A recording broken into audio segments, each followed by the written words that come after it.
제4부 15 뉴햄프셔에 외국인이 오면 창가에서 내다보고 있는 주부들이나 문 뒤에서 빈둥거리고 있는 가게 주인들 눈에 금방 띄게 마련이었다. 그러나 뉴욕 번호판을 단 검정색 자동차가 애덤스가의 집 앞에 멈춰 섰을 때 마을 사람들은 그것이 낯선 사람의 방문이라는 걸 한눈에 알 수 있었다. 대학에 다니고 있지만 소읍대생인 K 애덤스 역시 침실 문가에서 외부 광경을 유심히 살펴보고 있었다. 시험 공부를 하다 점심을 먹기 위해 아래층으로 내려오던 그녀는 이쪽으로 오던 자동차가 집 앞에 멈춰서려 할 때도 별로 놀라지 않았다. 다만 게임 영화에서 본 듯한 차림의 건장한 두 남자가 차에서 내리자 그녀는 서둘러 청계를 내려갔다. K는 마이클이나 그의 가족이 보낸 사람들일 거라고 생각하고 그들이 아버지나 어머니와 만나는 일이 없기를 바랬다. 그건 마이클의 친구들이 부끄러워서가 아니었다. 단지 보수적인 부모님은 자기 딸이 이런 사람들을 알고 있다는 사실조차 이해하지 못할 것 같았었다. K가 현관문에 다다랐을 때 마침 초인종이 울렸다. 그녀는 어머니에게 내가 나가볼게요 라고 말한 다음 문을 열었다. 거기에는 덩치 큰 남자 2명이 서 있었다. 그 중에 한 남자는 마치 총을 꺼내려는 깽처럼 가슴 안쪽으로 손을 넣었다. 순간 놀란 K는 숨이 탁 막혔지만 남자는 작은 가죽 지갑을 꺼내 펼치더니 신분증을 보여주었다. 뉴욕 경찰서 온 존 필립 형사라고 합니다. 그는 짙은 검정 눈썹에 어두운 표정을 한 연남자를 가리키며 나의 동료 시리아니 형사입니다 라고 말했다. K 애덤스 양 맞으시죠?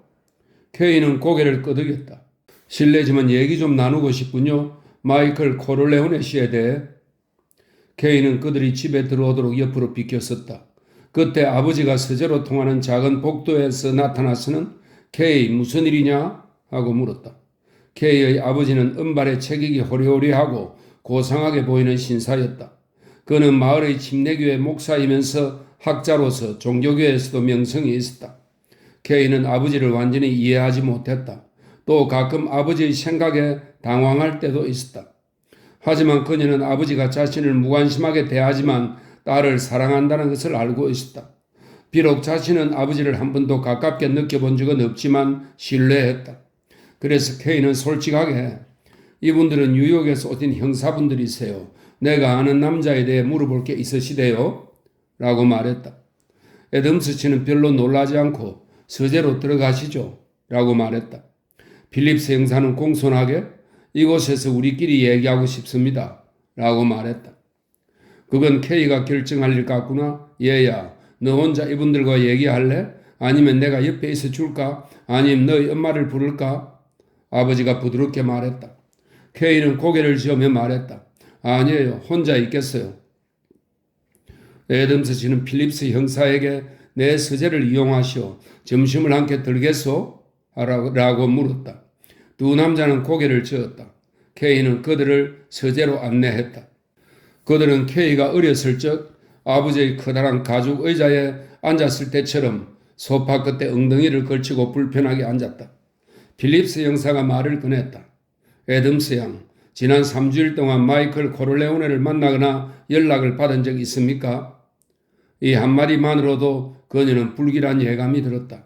3주일 전에 뉴욕 경찰서장과 버질 솔로저라는 이름의 마약 밀수업자가 살해되었다는 머리 기사를 보스턴 신문에서 읽은 적이 있기 때문이다. 기사에 의하면 코를레오네 패밀리가 연루된 소규모 전쟁이었다고 한다. K는 고개를 저었다. 아니요, 제가 그를 마지막으로 본 것은 그가 병원에 입원 중인 아버지를 만나러 가던 날이었어요. 아마 한 달도 넘었을 거예요. 옆에 있던 다른 형사가 쉰 목소리로 물었다. 우리도 그 사실은 다 알고 있습니다. 그 뒤로 만나거나 연락한 적은 없습니까? 아니요, K가 대답했다. 필립스 형사가 친절하게 물었다. 혹시 그와 연락이 된다면 좀 알려주십시오. 우린 마이클 코를레오네를 꼭 만나야 합니다. 중요한 일입니다. 그리고 경고합니다만 애덤스 양이 그와 연락을 취한다면 아주 위험한 상황에 말려들게 됩니다. 어떤 식으로든 그를 도우면 애덤스 양 자신이 심각한 위험에 처하게 될 겁니다. K는 의자에서 몸을 일으켰다. 내가 왜 그를 도우면 안 되죠? 우리는 결혼할 거예요. 결혼할 사람끼리 서로 도와주는 거 아니에요? 그녀의 말에 대답을 한 이는 시리아니 형사였다. 만일 당신이 돕게 되면 공범자가 되는 겁니다. 우리는 당신 남자친구를 찾고 있습니다. 그는 뉴욕 경찰서장과 그 경찰서장이 접촉하던 정보 제공자를 살인한 혐의를 받고 있습니다. 우린 마이클 코를레오네가 그들을 살해했다는 걸 알고 있습니다. 케이는 도무지 믿어지지 않는다는 듯이 어처구니 없는 표정으로 웃음을 터뜨렸다. 그러나 형사들의 표정은 푸르지지 않았다. 마이클은 그런 짓을 할 사람이 못 돼요. 가족과도 거의 담을 쌓고 지낸다고요? 그 여동생 결혼식에 갔을 때도 나와 마찬가지로 남 취급을 받았어요. 만일 그가 지금 숨어 있다면 자기 이름이 신문에 오르내리는 게 싫어서, 사람들 앞에 알려지는 게 싫어서일 거예요. 마이클은 깽이 아니에요. 누구보다 내가 그를 잘 알아요. 그는 살인 같은 비열한 짓을 하기에는 너무 선량한 사람이라고요? 내가 아는 한 법 없이도 살 사람이에요. 그가 거짓말하는 것도 본 적이 없어요. 필립스 형사는 부드럽게 말했다. 그를 안 지는 얼마나 되었죠? 1년이 넘었어요. 케이는 두 남자가 미소를 짓자 의아한 표정을 지었다. 애덤스 양이 몇 가지 반드시 알아야 할 것이 있습니다. 필립스 형사가 말했다. 그날 밤 그는 당신과 헤어져서 병원으로 갔습니다. 그런데 병원을 나오다가 병원에서 공무 수행 중인 경찰과 시비가 붙었습니다. 그가 먼저 달려들었지만 오히려 얻어맞아 턱이 깨지고 이도 몇 개 부러졌죠. 그런데 그가 친구들과 롱비치에 있는 코를레온의 저택을 떠난 다음날 밤 그와 싸웠던 경찰 간부는 총에 맞아 죽고 마이클 코를레온에는 사라졌습니다. 행방불명이죠. 우리에게도 정보 제공자가 있습니다. 그들은 모두 마이클 코를레오네를 지목하지만 그를 법정에 세울 수 있는 증거가 없습니다. 사살 현장을 목격한 웨이트는 마이클의 사진을 보여주었더니 알아보지 못하더군요. 아마 실물을 대하면 알아보겠죠. 솔로조이 운전사도 지금은 함구하고 있지만 마이클 코를레오네가 우리 손아귀에 들어오면 입을 열게 할 수 있을 겁니다. 그래서 우린 경찰들을 풀어 그를 찾고 있어요. FBI도 그를 찾고 있고 그 밖에 모든 인력을 동원해 수색하고 있습니다. 지금까지는 성과가 없지만 애덤스 양이 단서를 줄 거라고 생각하고 있습니다. 케이는 차갑게 난 한마디도 믿지 못하겠어요 라고 말했다. 그러나 마이클의 턱이 부러졌다는 말을 듣자 마음이 아팠다. 하지만 그런 이유로 마이클이 살인을 했을 리는 없다. 마이클에게 연락이 오면 우리에게 연락 주실 거죠? 필립스 형사가 물었다. 케이는 고개를 저었다. 시리아니 형사가 퉁명스럽게 말했다. 우린 당신 두 사람이 호텔에서 잤다는 사실도 알고 있어. 호텔 숙박계도 있고 목격자도 있어. 만일 우리가 이 사실을 신문사에 흘리면 당신 부모님은 무척 수치스럽게 생각하실 거요. 그분들처럼 명망 있는 분이 딸이 갱단의 아들과 호텔에서 잠을 잤다는 얘기를 들으면 어떻게 나오실까? 지금 당장 깨끗이 털어놓지 않으면 노인네들을 불러 모두 얘기하겠어. 케이는 놀라서 그를 쳐다보았다. 그리고는 자리에서 일어나 서재 문 앞으로 걸어가더니 문을 열었다. 아버지는 거실 창가에 서서 파이프 담배를 피우고 있었다. 그녀는 아버지 잠깐 들어오세요 라고 소리쳤다. 그는 돌아서더니 딸에게 미소를 지으며 서재로 걸어왔다. 그는 딸의 허리에 팔을 두른 채 서재에 들어온 다음 형사들에게 물었다. 무슨 일입니까? 그들이 대답하지 못하자 케이는 시리아니 형사를 차갑게 쏘아보며 자, 다 털어놓아 보세요 라고 말했다. 시리아니는 얼굴이 빨개졌다. 애덤스 씨, 따님을 위해서라도 말씀을 드려야겠군요. 따님은 우리가 경찰 간부의 살인자로 지목하고 있는 청년과 사귀고 있습니다. 따님에게도 방금 말했지만 우리 일에 협조하지 않으면 곤란한 상황에 말려들 수 있습니다. 그런데도 이 일이 왜 중요한지 이해하지 못하는군요. 애덤스 씨께서 타일러 주셔야 할 것 같습니다. 무슨 말씀을 하시는지 도무지 믿을 수가 없군요. 애덤스는 정중하게 말했다. 덱의 따님과 마이클 코를레오네가 1년 넘게 동거를 했단 말입니다. 부부 행세를 하면서 밤이 되면 호텔에서 잠을 잤다고요. 마이클 코를레오네는 경찰서장 살인사건의 용의자로 조사가 필요합니다. 그런데 따님은 우리를 도와주려 하지도 않고 정보 제공도 거절하고 있습니다. 이건 모두 사실입니다. 선생께서는 믿지 못하시겠다고 하시지만 그 모든 것에 대해 증거를 댈 수 있습니다. 당신 말을 의심하는 게 아니요. 애덤스 씨가 부드럽게 말했다. 내 딸이 그런 위험에 말려들 수 있다는 게 믿을 수 없다는 말이요. 형사님들이 제 딸을 이 말을 할 때 그는 학자다운 호기심 많은 표정을 지었다. 아, 정부라고 부르던가요? 그렇게만 부르지 않는다면 내가 들은 말을 모두 믿겠소. K는 놀란 표정으로 아버지를 쳐다봤다. 아버지는 학구적인 방식으로 그들을 조롱하고 있었다. 또 모든 일을 너무도 대수롭지 않게 받아들이고 있었다. 애덤스 씨가 단호하게 말했다. 만일 그 젊은이가 우리 집에 나타나면 내 즉시 당국에 출두시키지요. 아마 내 딸도 그럴 겁니다. 그럼 여기서 실례하겠습니다. 점심 식사가 식을 것 같군요. 그는 최대한 예의를 갖추어서 형사들을 집 밖으로 내몰고 부드럽게 그러나 굳게 현관문을 닫았다. 그는 K의 팔짱을 끼고 집 뒤편에 있는 부엌으로 갔다. 자, 어서 가자. 엄마가 기다리신다.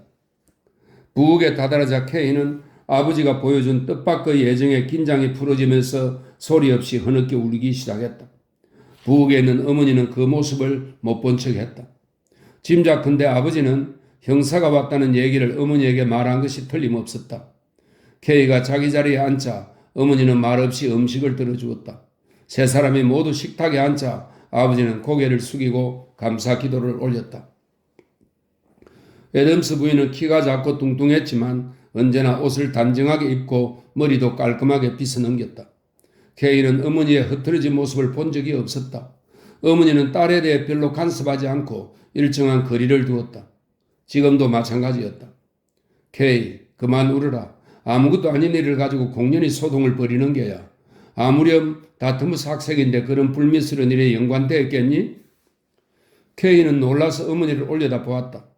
마이클이 다트머스 대학에 다니는 줄 어떻게 아세요? 어머니는 흐뭇한 표정을 지으며 말했다. 젊은 애들은 정말 이상하다니까. 자기네들만 똑똑한 줄 알아. 우린 그 청년에 대해 벌써부터 알고 있었어. 너가 말하지 않아서 입 다물고 있었을 뿐이지. 어떻게 아셨어요? K가 물었다.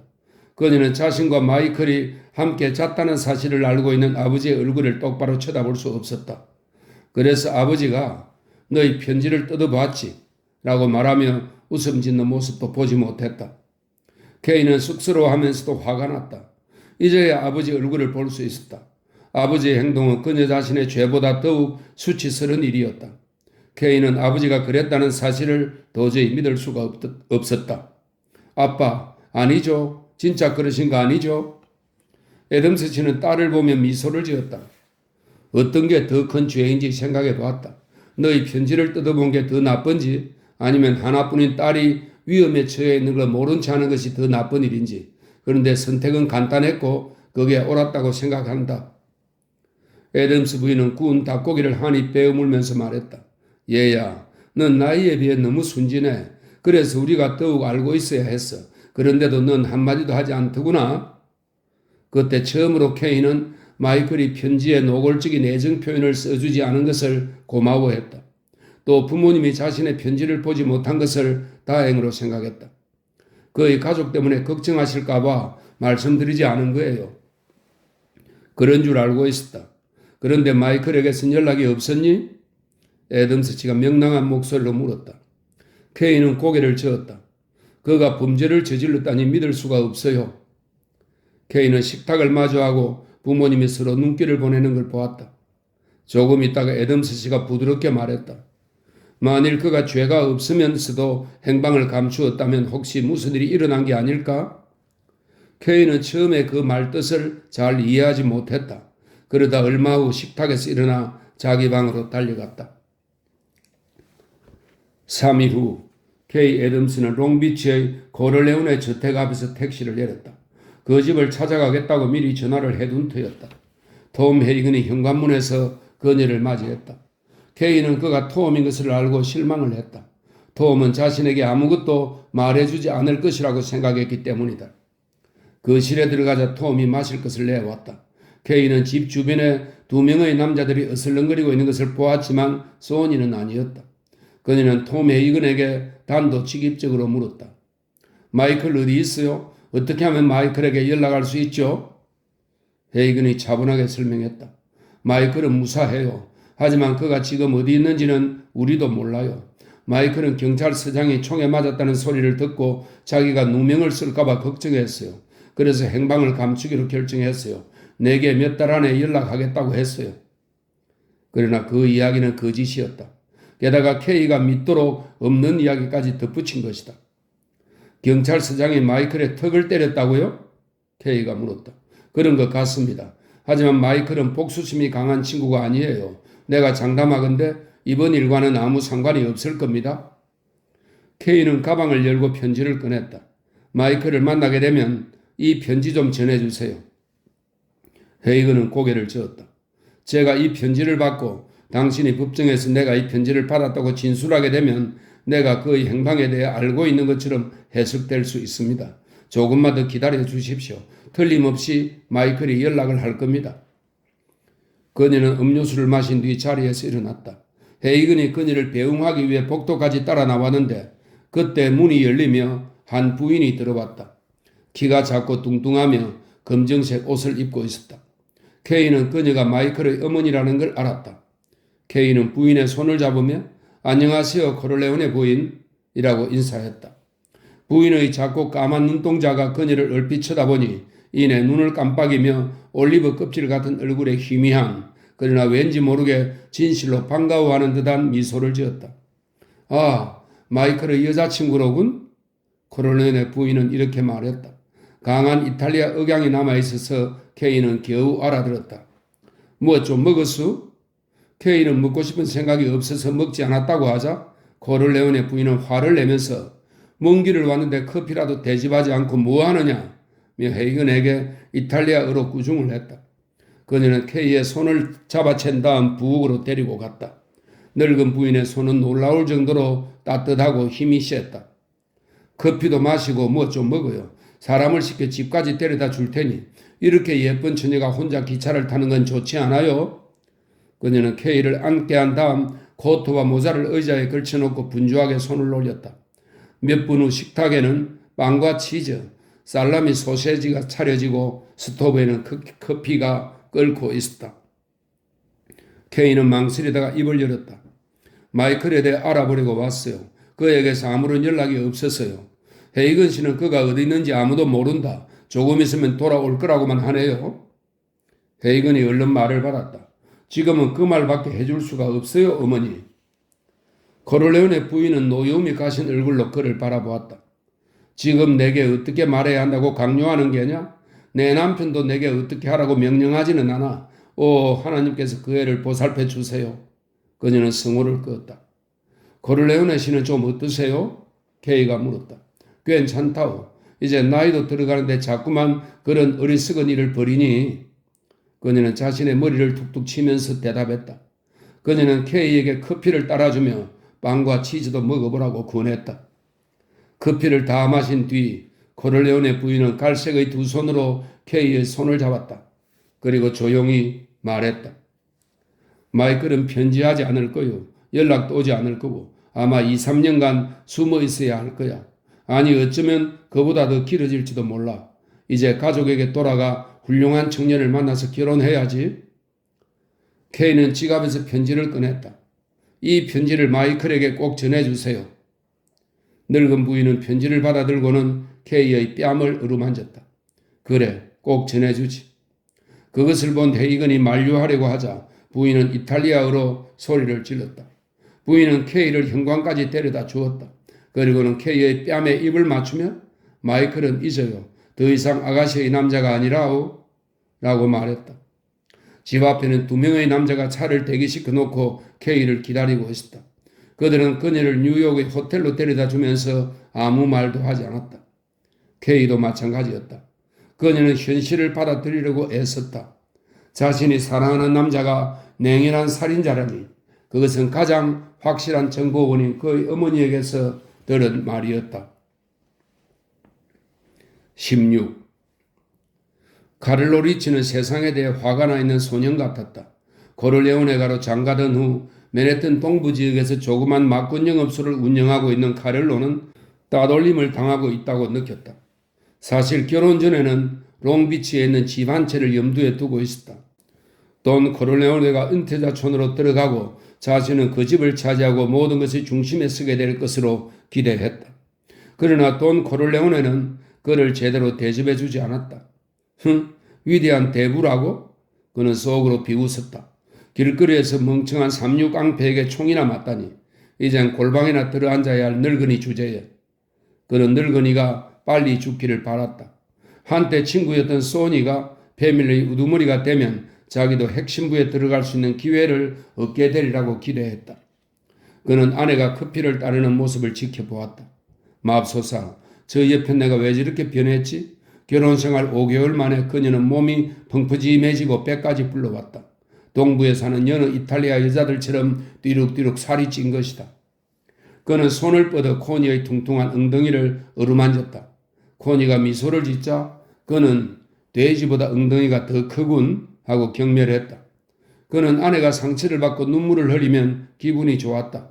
코니가 제 아무리 위대한 대부의 딸이라고 해도 결국 그의 아내였다. 이제는 자기 소유인이 마음대로 해도 괜찮다고 생각했다.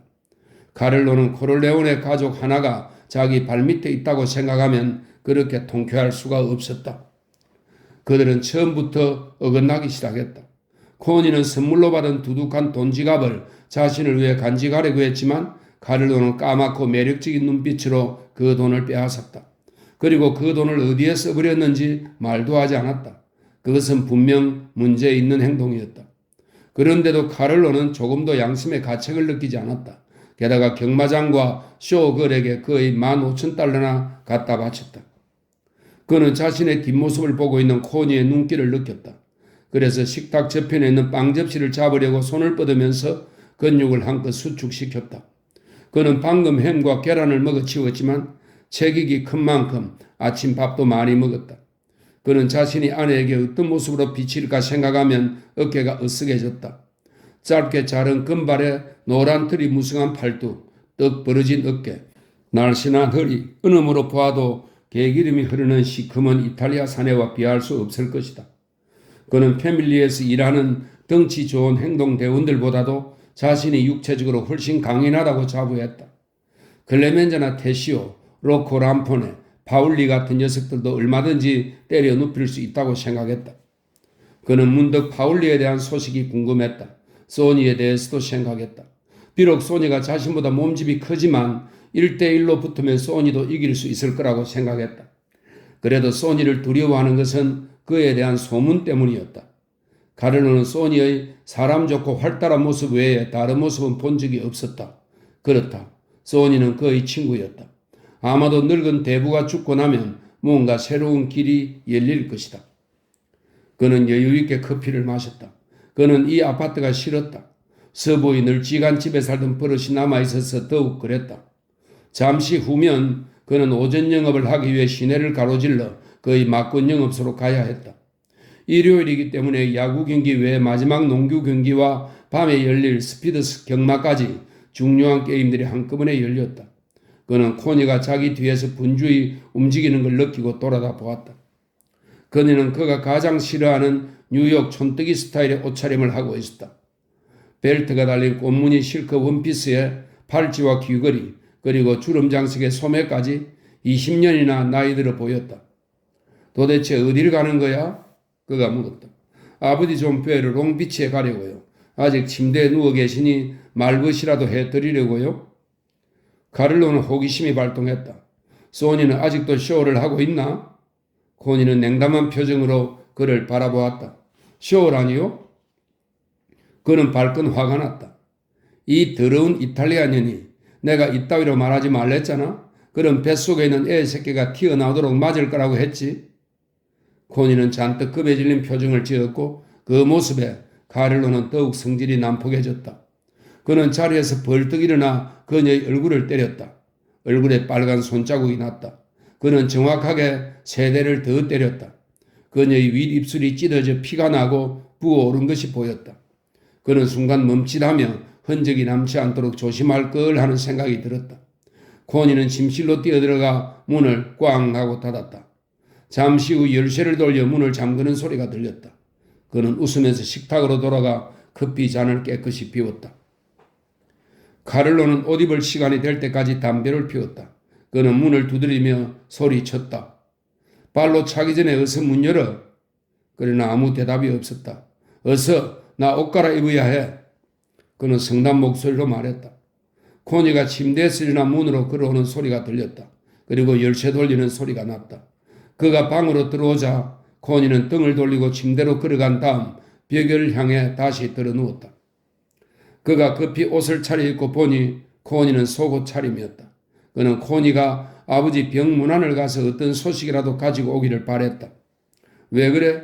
몇 대 맞았다고 힘이 다 빠져버린 거야? 코니는 게으른 매춘부처럼 보였다. 나 안 갈 거야.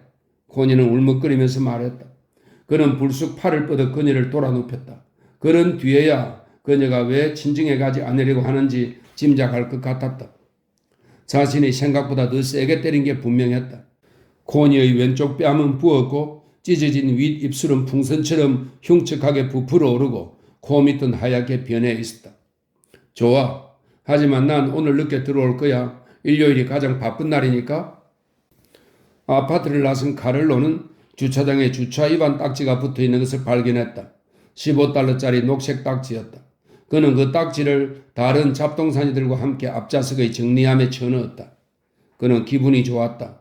옆에서 끊임없이 잔소리를 늘어놓는 암캐를 때려주고 나니 속이 시원했다. 자신을 박대하는 코를레오네가 사람들에 대한 좌절감을 해소할 수 있어서였다. 그가 처음으로 코니에게 손을 댔을 때는 약간 걱정하기도 했다. 코니는 곧장 롱비치로 달려가 부모에게 불평을 늘어놓으며 멍든 눈을 보여주었다. 칼로는 정말 진땀을 흘렸다. 그러나 집으로 돌아왔을 때 그녀는 몰라보게 유순하고 말 잘 듣는 이탈리아 여자가 되어 있었다. 그는 미안한 마음에 몇 주일 동안은 완벽한 남편이 되려고 노력했다. 모든 면에서 아내를 위해 주고 친절하고 사랑스러운 남편이 되어주고 매일 아침 저녁으로 사랑해 주었다. 결국 그녀는 남편이 다시는 그런 짓을 하지 않을 거라고 생각하고 친정에서 있었던 일을 들려주었다. 그녀의 부모는 냉정하게도 딸을 동정하지 않고 이상하게도 재미있어 했다. 어머니만 다소 안쓰러워하며 남편에게 사위를 만나보라고 했다. 그러나 돈 코를레오네는 거절했다. 그 애는 내 딸이지만 이제는 남편에게 속해 있어. 제 남편이 알아서 할 일이야. 이탈리아의 왕도 부부관계에 대해서는 간섭하지 못하는 법이야. 집으로 돌아가거라. 그리고 어떻게 해야 남편이 널 때리지 않을지 생각해봐. 코니는 아버지에게 화를 내며 말했다. 아버지는 어머니를 때린 적이 없잖아요? 코니는 아버지가 사랑하는 딸이었기 때문에 그렇게 무리하게 말할 수 있었다. 너희 엄마는 맞을 짓을 한 적이 없어. 남편의 말에 노부인은 고개를 끄덕이며 미소를 지었다. 코니는 남편이 결혼식 선물로 받은 돈을 빼앗아가서는 어디에 썼는지 말도 하지 않는다고 일렀다. 돈 코를레오네는 어깨를 으쓱하며 이렇게 말했다. 엄마가 너처럼 주제넘게 군다면 나라도 그렇게 했을 거야. 그래서 코니는 다소 당황하고 놀란 채 집으로 돌아왔다. 그녀는 언제나 아버지가 가장 사랑하는 딸이었는데 갑자기 왜 냉정해졌는지 이해할 수 없었다. 하지만 돈 코를레오네는 겉으로는 딸 편을 들어주지 않았지만 속마음은 달랐다. 그는 카를로 리치가 결혼 선물로 받은 돈을 어디에 썼는지 사람을 시켜 알아보게 했다. 그리고 사위의 막권 영업소 직원을 통해 리치의 행동 하나하나를 모두 회의근에게 보고하게 했다. 하지만 그는 차마 떼놓고 간섭할 수 없었다. 남자가 처가 식구들을 두려워했어야 어떻게 남편 구실을 제대로 하겠는가. 이것은 그가 감히 끼어들 수 없는 상황이었다. 그 뒤 코니가 임신을 하자 그는 자신의 판단이 지혜로웠다는 확신을 갖게 되었다. 그래서 그 후에 코니가 몇 차례 더 맞았다고 어머니를 찾아와 하소연하고 걱정스러워진 아내가 그에게 그 사실을 말했을 때도 참견하지 않았다. 코니가 결국엔 이혼을 해야 할지도 모르겠다는 말을 했을 때 그는 처음으로 딸에게 크게 화를 냈다. 그는 너희 아이의 아버지야. 어떻게 애비 없는 자식을 낳으려고 하느냐? 이런 일들을 알게 된 카를로 리치는 더욱 기세등등해졌다. 그는 이제 완벽하게 안전했다. 그는 막권 영업소의 서기인 셀리 레거즈와 코치에게 코니가 건방지게 굴었을 때 자신이 한바탕 난리친 이야기를 해주며 허풍을 떨었다. 그들은 위대한 돈 코를레오네의 딸을 거칠게 다루는 그의 배짱에 존경의 눈길을 보냈다. 그러나 그가 소니 코를레오네의 성질을 알았더라면 그렇게 안심하지 못했을 것이다. 소니 코를레오네가 구타 사실을 알게 된다면 죽일 것처럼 달려들 텐데 그런 불같은 성질은 돈 코르레오네의 명령 외에는 무엇으로도 꺾을 수 없었다. 아버지의 명령만은 소니라도 감히 거역할 수 없기 때문이다. 소니는 그런 자신의 성질을 다스릴 자신이 없어서 그동안 카를로를 피해왔던 것이다. 이 아름다운 일요일 아침에 자신이 완벽하게 안전하다고 느낀 카를로 리치는 96번가의 도심을 가로질러 동부 지역으로 향했다. 반대편에서 소니의 자동차가 자기 집을 향해 달려오는 것을 보지 못한 채 소니 코르레오네는 집을 나와 시내에서 루시 맨시니와 밤을 보냈다. 그는 앞에 둘, 뒤에 둘, 모두 4명의 경호원을 데리고 다녔다. 바로 옆에는 경호원이 필요하지 않았다. 습격을 받더라도 1명 정도는 자신이 방어할 수 있기 때문이다. 다른 경호원들은 각자가 자기 차를 타고 따라다니고 루시의 아파트 인근에 얻어놓은 숙소를 이용했다. 소니가 너무 자주 오지만 않는다면 그것이 가장 안전하게 루시를 만날 수 있는 방법이었다. 그는 시내에 나온 김에 여동생 코니를 태워서 롱비치에 데려갈 계획이었다. 카를로는 막건 영업소에 출근했을 시간이고 워낙 째째해서 제 옆편네에게는 차 한 대 사줄 놈이 아니라고 생각했다. 그래서 자신이 태워갈 작정이었다. 소니는 앞에 앉은 경호원 둘이 일단 건물에 들어갔다 나온 뒤에 따라가기 위해 기다렸다. 뒤에 앉은 2명의 경호원은 차 뒤에서 거리를 살폈다. 소니도 계속해서 경계의 눈길을 멈추지 않았다. 적들이 지금 그가 시내에 있다는 사실을 알아내기란 100만 분의 1의 가능성밖에 없지만 항시 조심해야 했다. 그것은 1930년대의 전쟁을 겪으면서 터득한 진리였다. 소니는 엘리베이터를 이용하지 않았다. 그것은 죽음의 함정이었다. 그는 코니의 아파트까지 8층을 빠르게 올라가서 문을 두드렸다. 카를로의 자동차가 나가는 것을 보았으므로 코니는 혼자 있을 것이다. 그런데 안에서는 대답이 없었다. 그는 다시 문을 두드렸고 안에서 겁먹은 듯 조그만 목소리로 누구세요? 하는 소리가 들렸다. 그 목소리에 소니는 가슴이 덜컥 내려앉았다. 코니는 오만할 정도로 언제나 명랑했고 집안 식구들 중 누구보다 씩씩하고 말괄량이었다. 도대체 코니에게 무슨 일이 있는 걸까? 소니는 이런 생각을 하며 응, 오빠야 라고 말했다. 안쪽에서 빗장을 여는 소리가 들리고 문이 열리자마자 코니가 소니의 품에 와락 안기며 울기 시작했다. 소니는 너무 놀라서 그 자리에 그렇게 서 있었다. 이었고 여동생을 집 안으로 데리고 들어간 소니는 코니의 퉁퉁 부은 얼굴을 보고 불길한 예감이 들었다. 소니는 코니를 밀쳐버리고 당장 계단을 내려가 녀석의 뒤를 쫓을까 생각했다. 끓어오르는 분노로 얼굴이 일그러졌다. 코니는 그 모습을 보고 오빠에게 매달렸다. 그를 못 가게 하려고 방 안으로 끌고 들어가려고 했다. 코니는 이제 무서워서 울고 있었다. 오빠의 성질을 잘 알고 있기 때문에 그동안 소니에겐 카를로에 대해 아무 말도 하지 않았던 것이다.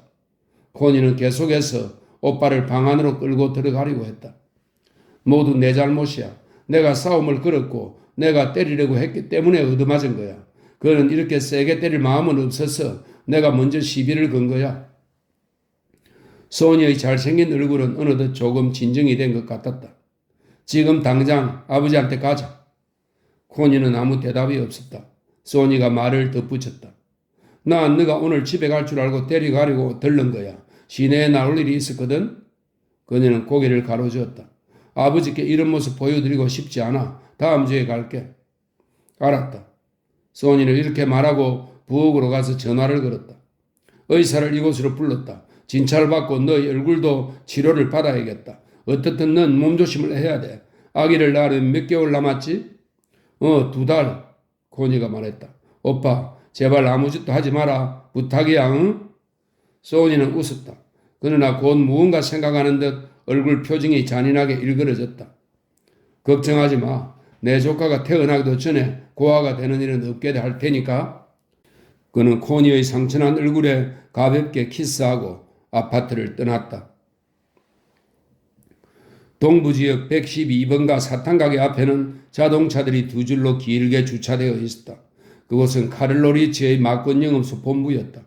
가게 앞에 있는 골목길에는 일요일 아침을 맞아 아빠들이 어린아이들을 데리고 나와 캐치볼을 하거나 서로 모여서 내기를 했다. 카를로 리치의 차가 골목으로 들어오자 사람들은 공놀이를 멈추고 아이들을 달래기 위해 아이스크림부터 사주었다.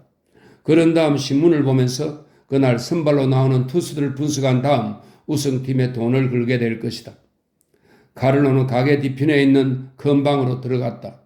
셀리 레그즈라고 부르는 조그만 키에 삐쩍 마른 남자와 코치라고 부르는 덩치가 크고 쉰 목소리를 가진 두 명의 서기는 경기가 시작하기를 기다리고 있었다. 그들은 칸이 쳐져 있는 커다란 공책을 앞에 두고 배팅 금액을 적을 준비를 하고 있었다. 나무로 된 단상 위 칠판에는 16개 야구팀의 이름이 서로 대항할 팀별로 묶여져서 적혀 있었다. 서로 대항할 한 쌍의 팀 이름 밑에는 네모 표시가 되어 있는데 그곳에 우승 예상팀을 적는 것이다. 카를로는 코치에게 물었다. 오늘 가게 전화는 통화가 되나? 코치는 고개를 가로저었다. 아직 안 되는데요? 카를로는 벽에 붙은 전화기로 가서 다이얼을 돌렸다. 셀리 레그즈와 코치는 그가 그날 야구 경기를 하는 모든 팀의 평균 점수와 승률을 적는 모습을 물끄러미 쳐다보았다. 그는 전화를 끊고 나서 칠판에다 각 게임별 예상 우승팀을 분필로 적었다. 카를로만 까맣게 몰랐지 사실 두 사람은 예전부터 카를로의 성적을 알고 있었다. 이 일을 시작한 첫 주에 카를로는 우승 예상팀을 칠판에 잘못 적는 바람에 모든 도박꾼들의 꾸민 미드를 허용했던 적이 있었다. 즉 카를로가 배팅한 팀에 다른 물주는 배팅을 하지 않았는데 상대방의 배팅이 옳아서 도박꾼들은 손해를 보지 않고 카를로의 장부에만 손해가 가게 만들었던 것이다. 이 실수로 그 주에 $6,000의 손실을 가져왔고 돈 코르레오네는 사위의 능력에 대해 어떤 확고한 판단을 내리게 되었다. 그래서 직원들에게 은밀히 카를로의 업무상 행동 하나하나를 모두 체크하도록 명령을 내린 것이다. 정상적이라면 코르레오네 패밀리의 고위 간부들은 이런 자잘한 일에 대해서는 관심을 갖지 않는다. 그들까지 올라오는 데는 적어도 5단계의 계급이 있었기 때문이다. 그러나 막군 영업은 사위의 능력을 알아보기 위한 하나의 시험 도구였기 때문에 매일매일 그 기록을 톰 헤이건에게 직접 보고하게 되어 있었다. 우승 예상팀 명단이 제시되자 도박꾼들은 사탕가게 뒤편의 방으로 몰려들어 경기 대전표가 적힌 신문에 우승 가망성 있는 투수와 팀의 이름을 적었다. 한 도박꾼은 데리고 온 꼬마와 함께 칠판을 올려다 보고 있었다. 많은 돈을 건 이 남자는 손을 붙잡고 있는 딸아이에게 얘야 오늘은 자이언츠가 이기겠니? 아니면 파이어리츠가 이기겠니? 하고 장난스럽게 물었다. 다양한 이름의 정신을 뺏긴 여자아이가 자이언츠가 파이어리츠보다 세요? 하고 물었다. 그러자 그 아빠는 껄껄 웃었다. 두 서기 앞에 줄이 만들어지기 시작했다. 서기 한 명은 배팅 용지 하나를 다 채우면 반으로 찢어서 모아놓은 돈을 싼 다음 카를로에게 건넸다. 카를로는 뒤쪽에 있는 비상구를 통해 사탕가게 주인이 사는 아파트로 올라갔다. 그는 중앙거래소에 전화로 배팅을 신청하고 나서 돈은 작은 벽장 금고에 넣고 커튼으로 가렸다. 그리고 배팅 용지는 태워 재로 만들어 변기에 넣어 씻겨 내려가게 한 다음 다시 사탕가게로 내려왔다. 일요일의 게임은 블루법. 블루법은 모든 전자제품과 모자, 의류, 가구 등 소매용품 등의 일요일 판매를 금지하는 법입니다. 일요일의 게임은 블루법에 의해 오후 2시 이전에 시작하는 경우가 없었다. 그래서 1차 도박꾼들은 내기가 끝나면 가족들과 함께 해변으로 나가고 그렇지 않은 독신 도박꾼들이나 일요일인데도 무더운 도심의 아파트에 가족을 남겨놓고 끝장을 보려는 도박꾼들은 다시 패거리를 만들었다. 이들 독신자 도박꾼들은 큰 손들이 많았다. 그들은 2차로 두 경기가 동시에 열리는 4시경이 되면 더 많은 판돈을 들고 왔다. 그들에다가 해변에서 돌아와 손해 금액을 만회하려는 일부 기혼자 도박꾼들까지 합세하여 카를로는 일요일에도 정상 근무에다 야근 근무까지 했다. 1시 30분경이면 도박이 잠깐 소강 상태이기 때문에 카를로와 셀리 레그즈는 밖으로 나가 사탕가게 옆에 있는 계단에 앉아 신선한 공기를 마셨다. 그들은 아이들이 하는 약식 야구 게임을 보았다. 경찰차가 한 대 지나갔지만 그냥 무시했다. 이 도박장은 경찰서의 보호를 받고 있기 때문에 동네 파출소에서는 건드리지 못했다. 혹시 최상부의 명령이 떨어지면 모를까 설령 그렇더라도 장기간의 영업정지 정도에서 그쳤다. 코치가 밖으로 나와 그들 곁에 앉았다. 세 사람은 야구와 여자에 대해 잡담을 했다. 카를로가 웃으면서 말했다. 오늘 또 마누라를 두들겨 팼어. 내가 주인이란 걸 가르쳐 주려고 말이야. 코치가 무심코 말했다. 이제 꽤 배가 불렀을 텐데 그렇죠? 아, 그래서 얼굴만 몇 대 갈겨주었지. 상처나지 않게 말이야. 이 마누라가 내 상전 노릇을 하려고 한단 말이야. 난 그 꼴은 못 보지. 카를로가 의기양양하게 말했다. 몇몇 도박꾼들은 여전히 근처를 배회하고 몇 명은 카를로와 서기들이 앉아있는 계단 위에 앉아 야구에 관해 잡담을 했다. 갑자기 거리에서 야구를 하는 아이들이 흩어졌다. 자동차 하나가 요란한 소리를 내며 동네 안으로 달려오더니 사탕 가게 앞에 멈췄다. 너무 급히 멈춰서는 바람에 타이어에서 끽 하는 소리가 났다. 자동차가 완전히 멈추기도 전에 운전석에서 사람이 튀어나왔다. 그가 너무 빨리 움직여서 사람들은 마비가 된 듯 멍하니 바라보았다. 그 남자는 소니 코를레오네였다.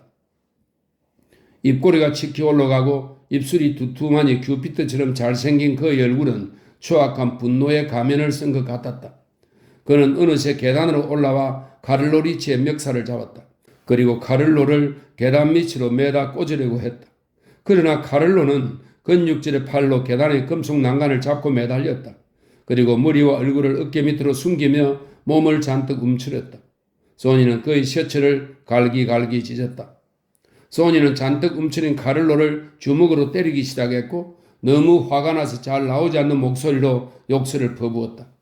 카를로는 결코 작은 체격이 아니었지만 전혀 반항하지 않았다. 자신을 방어하기 위해 비명을 지르지도 않았다. 코치와 셀리 레거즈는 소니가 카를로를 죽일 거라고 생각했지만 감히 끼어들 수도 없었거니와 그의 운명을 나누어지고 싶은 마음은 주어도 없었다. 자신들을 내몬 운전사에게 욕을 해대던 아이들은 어느새 몰려들어 무섭고도 흥미로운 싸움 구경을 했다. 워낙 거친 환경에서 자라난 아이들이지만 소니의 경노하는 모습은 입을 꾹 다물게 만들었다.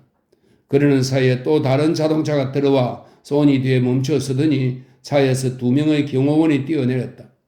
그들은 그곳에서 벌어지고 있는 광경을 보고 감히 제지하지 못했다. 다만 어떤 멍청한 행인이 카를로를 도와주려고 할 경우에 대비해서 경계를 늦추지 않고 언제라도 소니를 방어할 태세를 취하고 있었다. 사태를 더욱 처참하게 만든 것은 카를로가 완전히 굴복했기 때문이었다.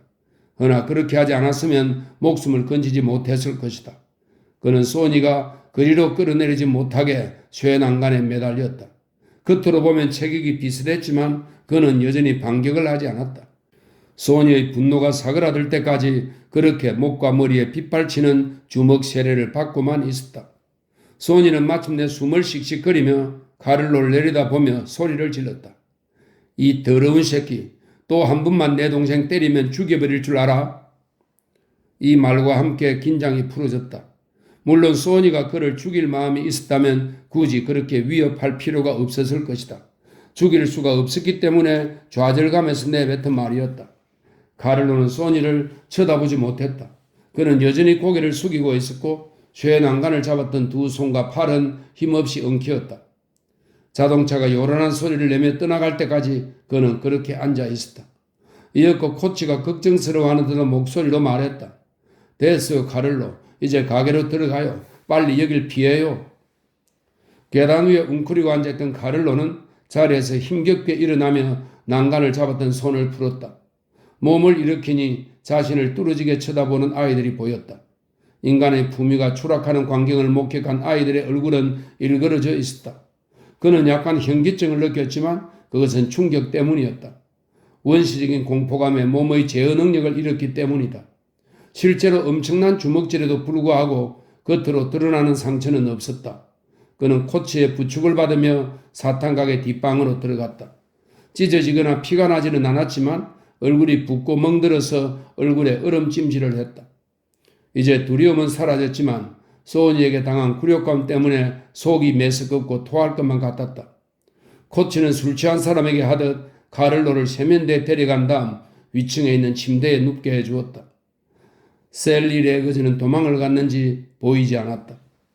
셀리 레거즈는 3번가로 걸어내려와 로코 램포네에게 전화로 모든 일을 보고했다. 로코는 침착하게 소식을 전해들은 뒤 자신의 카프레짐인 피터 클레멘자에게 보고했다. 클레멘자는 신음하듯이 저런 소니가 성질을 이기지 못하고 기어이 사고를 쳤구먼 이라고 말했다. 그러나 신중하게도 그의 손가락이 전화기의 후크를 눌러서 로코는 그 말을 듣지 못했다. 클레멘자는 롱비치의 톰 헤이건에게 전화를 걸었다. 레이건은 한동안 말이 없었다. 가능하면 빨리 롱비치로 오는 도로에 부하들을 보내세요. 교통정체나 사고 등으로 길이 막힐 경우를 대비해서요. 소니가 이렇게 화가 났을 땐 자기가 무슨 짓을 하고 있는지도 모릅니다. 어쩌면 적들이 소니가 시내에 있다는 소식을 들었을지도 모릅니다. 그렇지 않을 수도 있지만요. 클레멘자는 의아하다는 듯이 물었다. 내 부하들이 도착할 때쯤이면 소니가 집에 닿지 않겠소? 다탈리아 사람들도 그걸 알 텐데. 압니다. 헤이건이 신중하게 말했다. 하지만 예상치 못한 일이 생기면 소니에게 도움이 필요할 겁니다. 최선을 다해서 막아야죠. 부르퉁해진 클레멘자는 로코 램포네를 불러 몇 명의 부하와 차를 가지고 롱비치로 가는 길목을 지키라고 했다. 그는 그대로 자신이 아끼는 캐딜락을 타고 자기 집을 지키는 3명의 경호원과 함께 애틀란틱 비치 브릿지를 건너 뉴욕으로 향했다. 그렇지 않아도 사탄가게 인근에 살면서 타탈리아 패밀리의 첩자 노릇을 하던 도박꾼 하나가 자기 편 사람에게 연락을 했다.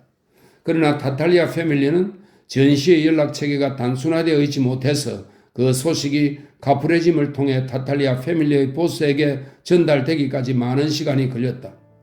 그때쯤 소니 코를레오네는 무사하게 롱비치에 있는 아버지의 집으로 돌아가 격분한 아버지의 얼굴을 대했다.